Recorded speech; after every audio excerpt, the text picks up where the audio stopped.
আসসালামু আলাইকুম। আমি আসিয়া আক্তার। আমি আজ একটি অভিযোগ নিয়ে আপনাদের মাঝে কথা বলবো। আমার হাজব্যান্ড মোহাম্মদ জসিমউদ্দিন নবাবগঞ্জ উপজেলার দুবলি এলাকার বাসিন্দা। তিনি দীর্ঘ 10 বছর যাবৎ সৌদি আরবে সততার সাথে পরিশ্রম করে পরিবারের দায়িত্ব পালন করে আসছে। সেই সাথে তিনি একজন রেমিটেন্স যোদ্ধা। কিছুদিন আগে তিনি সৌদি আরব নাসিম এলাকায় যে কোম্পানিতে কর্মরত ছিলেন, কাজ কমে যাওয়ায় কোম্পানির নিয়ম অনুযায়ী ক্যাম্পের রুমের চাবি রেখে তাকে রিলিজ দেওয়া হয়েছে। এর 7 দিন পর ওই কোম্পানিতে থাকা মোহাম্মদ শাহ আলম, যার দেশের বাড়ি দোহার উপজেলার দেবীনগর এলাকায়, তিনি আমার হাজব্যান্ডের নামে মিথ্যা অভিযোগ করে বলেন যে গত সপ্তাহে রিলিজ হয়ে যাওয়া মোহাম্মদ জসিমউদ্দিন তাদের ক্যাম্পের রুম থেকে 3 জনের টাকা চুরি করে পালিয়ে গেছে। আমার হাজব্যান্ডের কোনো খারাপ রেকর্ড নাই। এগুলা তাদের মধ্যেই আছে যারা এগুলা মিথ্যা অপবাদ দিয়েছে। প্রমাণ ছাড়া একজন মানুষকে কিভাবে চোর দাবি করেছে?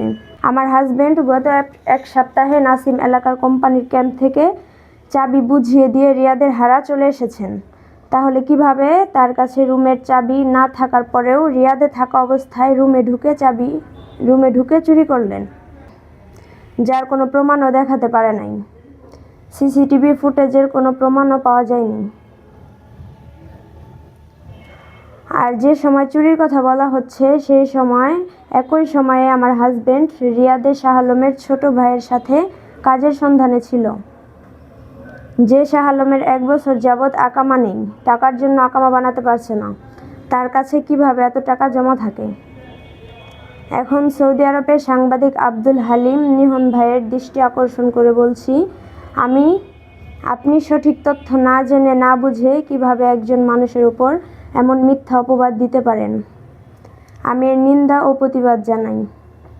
সেই সাথে বাংলাদেশের প্রশাসন ও সাংবাদিক সহ সকলের কাছে আমার আবেদন, আমার হাজব্যান্ডের উপর এমন মিথ্যা বানোয়াট অভিযোগের সঠিক বিচার দাবি জানাচ্ছি।